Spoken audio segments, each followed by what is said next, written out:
Bonjour à toutes, bonjour à tous. Alors effectivement, alors moi ça va être dans un temps plus ou moins long puisqu'il s'agit d'une étude un peu comparative et on va commencer à ce moment crucial du moment de l'exhumation puisque en 1840, l'ouverture du cercueil est en quelque sorte le point culminant, le dernier épisode de la légende.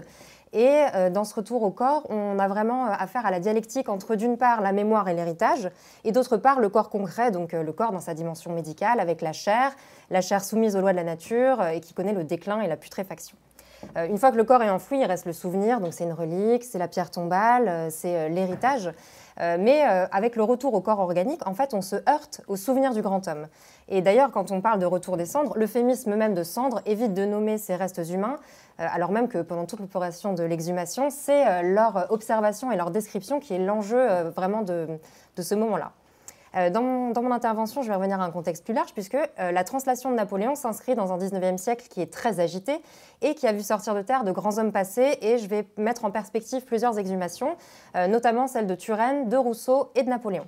À travers ces exemples-là, on va pouvoir observer que, évidemment, alors c'est des cas très très différents, néanmoins il y a certains traits communs patents, et la question qui va vraiment dérouler le fil de mon intervention, c'est comment, à travers l'exhumation, s'opère la cristallisation du conflit entre l'idée immuable du grand homme, d'une part, et sa traduction dans la chair, la chair qui se décompose, d'autre part. Ça commence en fait dès avant la mort, puisque dès avant l'exhumation, puisqu'au moment de la mort, on commence déjà à se rendre compte qu'ils ne sont pas immortels et qu'il va falloir réconcilier l'idée du grand homme avec son existence terrestre, donc la maladie, l'agonie et la mort. Et à ce moment-là, tout se passe, et on a pu en parler avec les débats dans les derniers jours, tout se passe comme si on refusait absolument que les grands hommes disparaissent dans la banalité. Et le corps qui agonise, qui meurt et ensuite qui est autopsié, c'est la résidence même de cette ambiguïté entre l'idée du grand homme invulnérable d'une part et les hypothèses, les polémiques d'autre part. Donc à ce titre-là, je voulais donner l'exemple de Rousseau, donc je n'ai pas du tout le temps d'y revenir. C'est très intéressant comme exemple, puisque dans la fin de sa vie, en fait, il y a beaucoup de choses en commun avec Napoléon. Il meurt en exil, dans la précarité, donc il se réfugie chez le marquis de Girardin à Ermenonville. Il va y vivre à peu près 2 mois. Et il va mourir à la suite d'une balade matinale, d'une attaque qu'on qualifiera dans l'autopsie, parce qu'il y a une autopsie, d'apoplexie séreuse le 2 juillet 1778.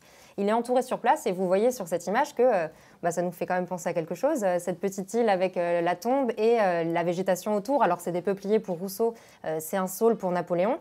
Mais en tout cas, ça commence à poser un petit peu dans l'imaginaire le romantique, la tombe en pleine nature. Et d'ailleurs, ce qui est intéressant, et ça on le sait par le fils Girardin, c'est qu'en 1801, le premier consul Bonaparte viendra lui-même rendre visite à Rousseau et il verra justement cette tombe sur l'île des Peupliers. Pour Rousseau comme pour Napoléon, donc on ne peut pas croire qu'il soit mort d'un ulcère à l'époque, exsanguination comme on l'a appris lundi. On ne peut pas croire que Rousseau soit mort d'une attaque, en fait. Ça ne peut pas être possible. C'est le grand Rousseau. On ne peut pas penser qu'il puisse mourir comme ça de manière si banale. Alors très vite, on va avoir des hypothèses de suicide et d'empoisonnement. On pourrait croire que l'un exclut l'autre, mais non, parce que quand on a envie vraiment de créer des polémiques, on arrive toujours à combiner un peu toutes les théories. Donc on va avoir par exemple la théorie d'un empoisonnement long, d'un suicide par empoisonnement hâté par un coup de pistolet.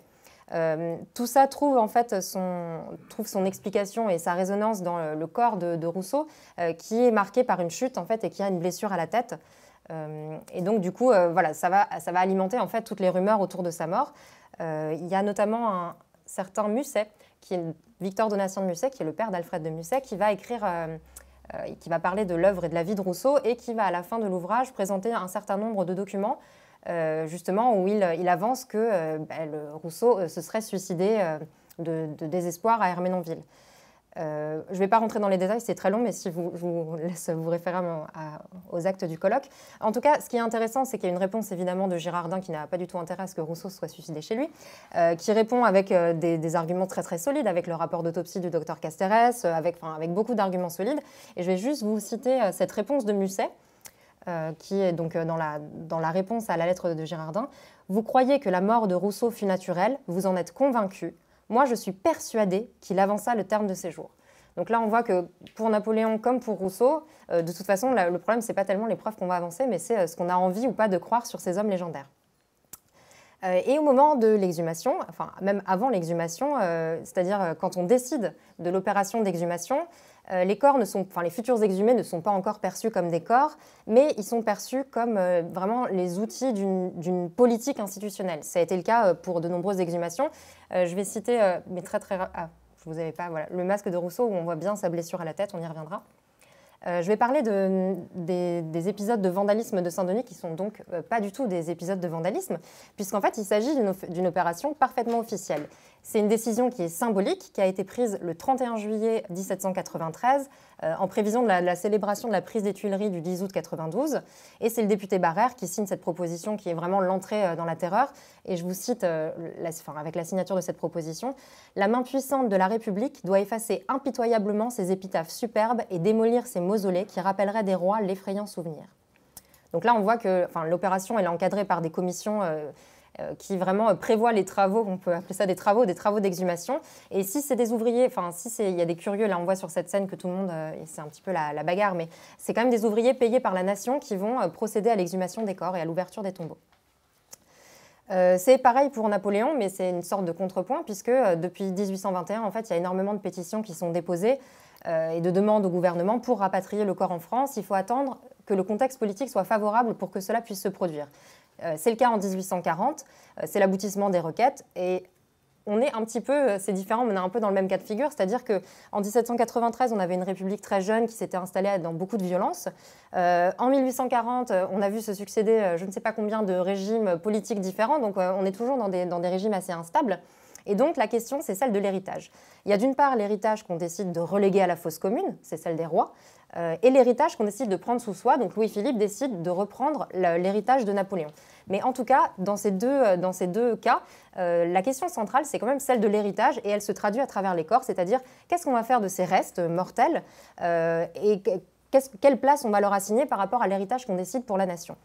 Donc même si 1793, c'est absolument différent, voire le contrepoint de 1840, il y a quand même la même idée des corps comme symbole politique.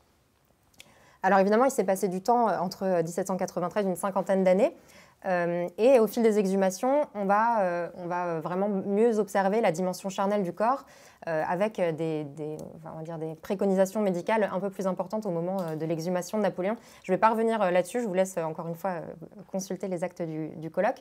Mais en 1793, les précautions d'hygiène qui sont prises sont très très rudimentaires.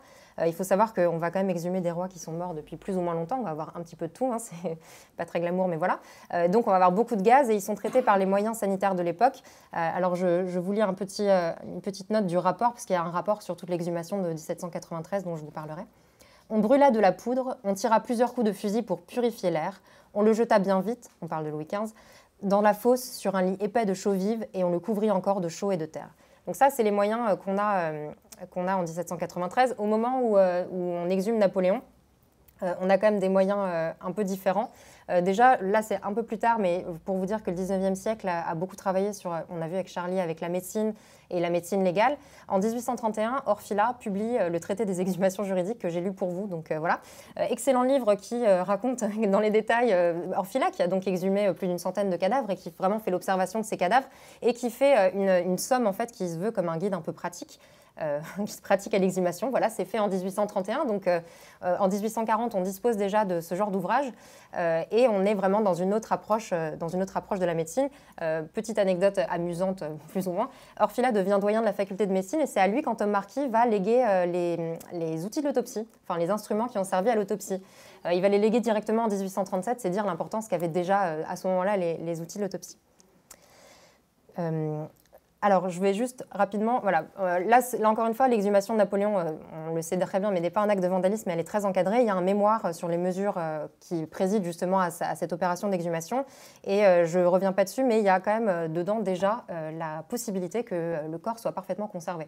Alors évidemment, c'est un choc quand on le voit, mais en fait, on avait repris tous les témoignages de marchands sur la maçonnerie qui avait servi à justement accueillir les différents cercueils. Et déjà, dans ce mémoire-là, donc qui est publié avant l'exhumation, on se doute. Enfin, on imagine qu'il est possible que Napoléon soit parfaitement conservé. Donc la surprise est, on va dire, assez moyenne finalement, même si elle est probablement assez authentique pour les témoins. Donc maintenant, une fois qu'on a bien préparé cette exhumation, quand on arrive au moment où on va retrouver le corps, comment on fait pour réconcilier la corporéité des grands hommes, d'une part, avec leur image légendaire, d'autre part, quand on va déterrer des cadavres qui sont déterrés depuis très longtemps, on va parler de Turenne. Et il y a une résolution assez miraculeuse, c'est quand le cadavre est très bien conservé. Donc ça aide beaucoup. C'est le cas pour Turenne, justement, et pour Napoléon. Et la bonne conservation du corps, elle est même vue, elle est interprétée comme la confirmation que le mort est un grand homme. Et elle est même amplifiée dans l'historiographie, je vais en parler très très rapidement. Donc je vous avais dit qu'en 1793, il y a non seulement une commission qui décide des exhumations, mais en plus il y a un journal qui est tenu par Dom Poirier, qui est commissaire chargé de surveiller l'exhumation, qui va vraiment faire un compte-rendu très précis, très très précis d'ailleurs, âme sensible s'abstenir, de tous les travaux autour de l'exhumation des rois. Dans le caveau des Bourbons, Henri IV est le premier à sortir et vous le savez sûrement, il est miraculeusement conservé, il est momifié. Alors on dit momification naturelle, on ne sait pas exactement ce qui s'est passé, mais encore une fois, on l'a vu avec le docteur Goldcher quand on a un peu préparé le corps, quand s'il y a eu autopsie, voilà, ou saignement massif, forcément ça aide à la conservation des corps. Mais il faut voir qu'on va déterrer des rois qui sont très éloignés dans le temps. Et donc, on va un peu avoir, je suis désolée des images, mais on va un peu avoir des stades de décomposition différents selon les époques. Alors, les très anciennes dynasties, elles sont retrouvées à l'état d'ossement, donc j'ai envie de dire ça va. Par contre, les derniers, les Bourbons, ils sont en état de décomposition active. Alors, je vais vous lire des petites, ce qu'on peut lire dans le rapport de Dom Poirier. Donc, par exemple, Louis XIV est noir comme de l'encre, et les autres corps sont décrits comme étant en état de, je cite, putréfaction liquide. Voilà. Les rapports mentionnent aussi des exhalations qui rendent malades les ouvriers et qui sont combattus à l'aide de vinaigre et de salpêtre. Mais du coup, alors ça c'est la science, c'est-à-dire qu'effectivement la décomposition elle suit un cours, mais dans les esprits des gens c'est très très opportun puisqu'en fait les vieilles dynasties qu'on a un peu oubliées, bon, elles font pas tant de mal. Par contre, les derniers Bourbons, qui sont la monarchie, qui vont vraiment amener à la Révolution, qui sont vraiment tous les maux de la France, et ben là, ils continuent à être les maux de la France et ils sont toxiques jusque dans leurs cadavres, jusque dans leurs tombeaux. Alors, c'est sûr que là, on a vraiment une bonne occasion de remettre une couche sur la Révolution. D'autant que quand on trouve des corps miraculeusement conservés, justement, il faut un contrepoint. Donc, on peut parler de Turenne. Turenne, c'est pas un homme du peuple, c'est le vicomte de la Tour d'Auvergne, donc voilà, il est d'ailleurs enterré avec les rois, donc c'est pas du tout, voilà. Mais par contre, il n'a pas du tout la même image, parce qu'il a un peu l'image pour la Révolution on va dire, d'une figure de l'officier dévoué à la nation. Voilà. Et donc, du coup, il y a un peu plus de bienveillance, on va dire, envers Turenne. Et je vous lis ce que Dom Poirier a écrit par rapport à l'exhumation de Turenne. Son corps apparaît entier, les traits parfaitement conservés, mais tout à fait noircis. Voilà. Donc la bonne conservation, pour les contemporains, on voit déjà la qualité morale du grand homme. Et d'ailleurs, on la présente dans l'exposition, je suis très contente de la vous montrer ici. C'est la momie de Turenne par Alexandre Lenoir qui était là au moment de toutes ces exhumations et qui a sauvé non seulement des monuments mais aussi des cadavres puisqu'il a ramené Turenne aux petits Augustins avant que Turenne soit, qu'il y ait la translation de Turenne aux Invalides en 1800. Donc là, il présente évidemment une version idéalisée. D'ailleurs, on ne voit même pas sa blessure du boulet, de la blessure de la bataille de Salzbar. Donc une version très, très idéalisée que lui-même assume dans son journal puisqu'il dit « Turenne, dont on a tant vanté la momie, est moins conservée, les formes sont plus aplaties, la peau plus sèche et plus ridée. Cependant, à travers cette masse informe, en ma qualité d'artiste, j'ai reconnu les masses de la figure. » Donc voilà, un cadavre assez bien conservé, mais sans plus. Mais l'historiographie va se saisir de ça, parce que c'est très important en fait la conservation du cadavre, et on va avoir notamment chez Elie, qui est quelques années plus tard, qui va décrire la scène différemment, sans source bien sûr, parce que c'est quand même comme ça qu'on change l'histoire. Donc par rapport aux sources qui disaient que le corps a été sorti, qu'il était plutôt bien conservé, exposé quelques jours, Elie va dire que déjà les ouvriers étaient très pressés d'ouvrir le caveau de Turenne, bon, ce qui n'est pas spécialement vrai, et que la momie elle n'est plus noircie, mais elle est de couleur bistre claire, et le corps nullement flétri et parfaitement conforme aux portraits et médaillons que nous possédons de ce grand capitaine. Voilà, et là, la momie n'est plus exposée 4 jours, mais plus de 8 mois. C'est, on va dire que l'enjeu de la conservation du corps et donc l'amplification dans les récits de cette conservation, on la retrouve aussi pour Napoléon. Donc là, je vous présente un document qui est dans l'exposition Napoléon n'est plus, qui fait partie des notes de Bertrand au moment de l'exhumation, qui vient de la collection Renucci, qu'on remercie pour son prêt. Et je vais vous en lire un petit passage. Sachant que vous pouvez voir plus dans l'exposition et dans mon article. J'ai vu en France, en Allemagne, en Égypte, grand nombre de cadavres conservés plus ou moins bien, mais la peau était généralement noire, collée sur les os. C'étaient des squelettes. Ici, c'était tout autre chose. La main, surtout, paraissait appartenir à une personne encore vivante. 2 ou 3 fois, j'ai été tentée de passer de l'autre côté du cercueil pour la porter à mes lèvres, mais il m'eût fallu déranger trop de monde. Donc ce qu'on voit à travers ça, c'est aussi que l'avantage de la momie sur des restes tels que les ossements dont on a pu parler, ou des cendres, c'est que ça permet de reconnaître et de toucher en fait. Et là, on rentre vraiment dans un fétichisme de la chair qu'on connaît bien pour Napoléon avec toutes les reliques et justement toute cette fascination pour les traits de Napoléon. Tous les témoignages, et il y en a beaucoup, mettent l'accent sur vraiment le fait que l'empereur est parfaitement reconnaissable. Alors, ce qui est amusant, c'est qu'on a des témoignages de personnes qui l'ont bien connu, donc Bertrand qui l'a déjà vu, donc il peut le reconnaître. Gourgaud aussi, qui va dire il aurait suffi d'avoir vu une seule fois l'empereur pour le reconnaître en ce moment. Mais ce qui est plus amusant, c'est qu'on a aussi des gens qui ne l'ont jamais vu, comme Rohan Chabot par exemple, et qui va écrire que le menton conserve au visage de Napoléon son type particulier. Voilà, donc en fait, ce qu'on reconnaît dans la dépouille, c'est non seulement l'homme vivant, c'est l'homme qu'on a connu si on l'a croisé, mais c'est aussi l'idée qu'on a de cet homme, même sans jamais l'avoir vu. Et donc, finalement, dans cette bonne conservation qui s'explique parfaitement scientifiquement, on va avoir l'idée, et c'est ce que Cocro écrit, l'abbé Cocro à son retour à Paris, écrit « La mort respecte la dépouille, et Turenne comme Napoléon sont conformes à l'image qui persiste d'eux. Ils justifient leur caractère exceptionnel de cet héritage toujours vivant et toujours reconnaissable. » Là, c'est une des gravures qui a été faite grâce justement au témoignage au moment de l'exhumation. Je vais parler très très rapidement parce qu'il me semble que vous en avez beaucoup parlé hier des masques mortuaires qui sont eux aussi un moment de cristallisation des traits du visage qu'on veut garder avec un moulage d'après nature qui change beaucoup au XIXe siècle et qui permet de donner un sentiment de proximité par rapport au grand homme, puisque vous l'avez peut-être vu avec Isabelle, en fait c'est quand on voit toutes les petites imperfections de la peau que vraiment on sait que c'est un moulage d'après nature. Et ça, on aime beaucoup rentrer dans la chair et les petites imperfections du grand homme. C'est vraiment quelque chose qui immortalise en la préservant de la putréfaction l'enveloppe charnelle. Au XIXe siècle, il est plus du tout réservé aux souverains. On a parlé avec Patrice Guénifet de l'effigie ce premier jour. Là, il n'est plus du tout réservé aux souverains. C'est vraiment un souvenir. Généralement, on fait les masques mortuaires des génies parce que le XIXe siècle romantique est très friand de ce genre de masque. J'ai aussi mis l'inconnu de la scène qui est justement une femme qui a été repêchée, absolument inconnue, mais dont le masque mortuaire a été diffusé dans beaucoup d'ateliers d'artistes. Donc on a vraiment... Bon, le XIXe siècle est un peu macabre, hein, vous le savez, donc on a vraiment cette fascination pour ce dernier portrait. Pour Napoléon, le masque, il devient, alors que peu importe lequel, parce qu'on peut discuter de l'authenticité des masques, mais en tout cas, ce masque, le masque en Tom Marquis, il devient vraiment le visage du défunt, et c'est ces traits-là qu'on va adopter pour la représentation de Napoléon. Dans l'exposition, on montre quelques tableaux où on peut voir clairement qu'on s'est inspiré du masque mortuaire justement pour peindre Napoléon. Ici, c'est Luigi Calamata qui va faire une nature morte du masque mortuaire, mais en fait, ça ressemble beaucoup plus à un portrait. Donc c'est vraiment la translation du sujet entre un objet et vraiment les traits éternels de Napoléon. Et ce qui est intéressant par rapport au masque, c'est qu'il marque les esprits. Je vais juste citer Saint-Denis, donc Saint-Denis qui connaît bien Napoléon, qui l'a servi de très près. Et à Sainte-Hélène, quand il observe la dépouille, il commente « La tête a encore quelques ressemblances avec le masque, particulièrement la partie inférieure de la figure ». Donc c'est quand même très intéressant de voir que quelqu'un qui a connu le visage vivant compare le visage au masque. C'est vraiment que ça devient les traits figés dans le temps. Mais de toute façon, l'authenticité peut être discutée.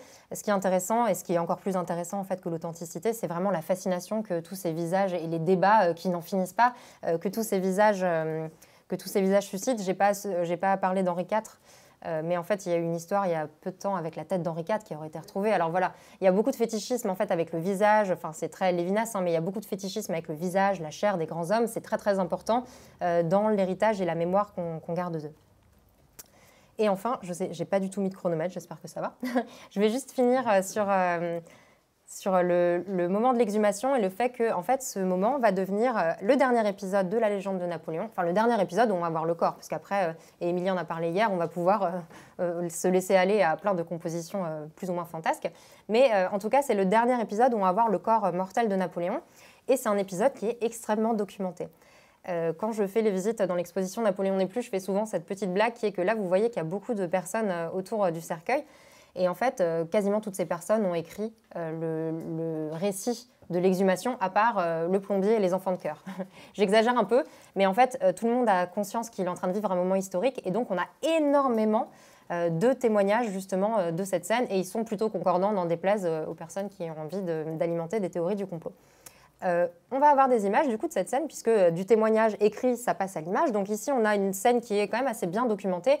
On voit la tente dans laquelle le cercueil a été installé, avec les chèvres à l'extérieur, un saule, bon voilà, un saule qui serait le saule de la tombe. On voit les outils qui sont au sol, et le docteur Guillard qui est en train d'enlever la doublure du cercueil.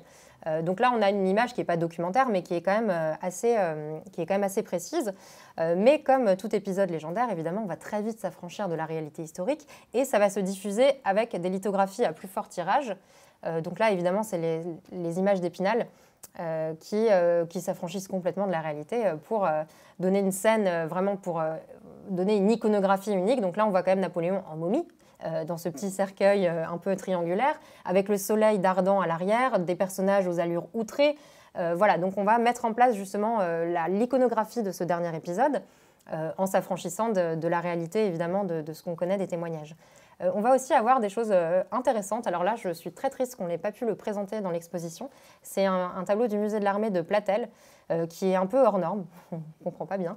Alors à la fois, il y a des choses qui essayent de se rattacher à l'histoire de l'exhumation. Donc on voit que le cercueil a été hissé par des cordes, on voit des outils, on imagine une île un peu tropicale avec ce semblant de palmier à l'extérieur. Et en même temps, c'est une vision complètement onirique de Sainte-Hélène, on dirait plus une grotte qu'une tente. Les outils, il y a cette faux qui est autant la faux symbolique de la mort qu'un outil qui a permis d'excaver les cercueils. Donc on voit que l'image de l'exhumation, elle donne naissance à des interprétations diverses. On va directement arriver à ce tableau que vous connaissez probablement de Vernet. Donc ici, il s'agit d'une micro-mosaïque qui a été acquise par le musée de l'armée l'année dernière, qui reprend le tableau de Vernet qui est en fait connu que par l'estampe puisqu'il a disparu assez rapidement, mais en tout cas, il est bien connu grâce à l'estampe. Ici, c'est une mosaïque qui a été créée pour le centenaire de la mort de Napoléon, donc vous voyez que l'histoire se répète. Le centenaire de la naissance, d'ailleurs, il me semble. Bon, et je vérifierai. Et donc là, on parlait d'exhumation, et c'est vrai qu'on a probablement eu l'occasion d'en parler. La métaphore christique, Napoléon va la filer toute sa vie. Donc, on a l'ouvrage de Jean Tullard qui parle du sauveur de la nation. Donc, on a le Christ sauveur. Ensuite, on a le Christ empereur. Et Sainte-Hélène, évidemment, on a eu l'occasion de le dire, c'est vraiment le moment du martyre et du Golgotha. C'est le moment où on va réécrire l'histoire pour pouvoir justement passer pour le Christ jusqu'au bout. Et du coup, dans cette perspective, il est tout à fait logique que l'exhumation ne soit plus une exhumation, mais bien une résurrection. Voilà, le pas est franchi avec plus ou moins de finesse dans ce tableau. En tout cas, c'est intéressant de voir que grâce à Sainte-Hélène, il va réussir à filer cette métaphore vraiment jusqu'au bout. Et enfin, je voulais terminer sur cette image qui est présentée dans l'exposition, qui appartient au musée de la Légion d'honneur. Là, on a une composition de Vernet qui date de 1825. Et on est centré, alors c'est toujours cette métaphore christique, on est centré sur un visage qui déjà rappelle le masque mortuaire, un visage en souffrance avec ce crucifix sur la poitrine et une couronne de laurier, mais qui pourrait tout aussi bien être une couronne d'épines. Donc là, on a vraiment l'iconographie avec tout ce blanc du Christ en souffrance. Et en fait, elle permet de dire que, elle permet ensuite avec l'exhumation de clore vraiment ce cycle religieux qui fait que Napoléon devient une légende et une légende un peu sainte au XIXe siècle. En conclusion, la mort de ces grands hommes qu'on croyait invincibles les ramène à leur existence terrestre. La décision de l'exhumation, avant toute considération pour tout ce qu'on a vu de très glamour sur le corps et sur la putréfaction des corps, c'est d'abord une idée, puisqu'en déplaçant la dépouille, c'est la place assignée à l'héritage qu'on va déplacer finalement. C'est un second face-à-face, il y a le premier au moment de la mort, mais l'exhumation est un second face-à-face entre la mémoire et le cadavre. C'est assez pratique, on va dire, quand le cadavre est bien conservé, et c'est même vu comme un signe de probité morale et c'est une attestation en fait que le grand homme est bien un grand homme. À ce moment-là, il est alors possible de reconnaître et de toucher cette figure immuable. Et cet attachement, ce fétichisme à la figure qui est unique dans ses traits, elle n'est pas sans incidence sur les débats qu'on peut avoir autour de la mémoire de Napoléon, puisque on a tous une idée un peu personnelle de Napoléon parce qu'il est très incarné dans la chair. Et que c'est un peu le propre des grands hommes, c'est qu'on les imagine vraiment comme des hommes, comme très proches de nous. D'ailleurs, on a fait une installation là-dessus dans l'exposition. Et donc, que du coup, Napoléon, qui a vécu un certain temps, qui a un héritage qui a vraiment aux multiples facettes, Napoléon n'est qu'un seul corps et qu'un seul visage. Merci.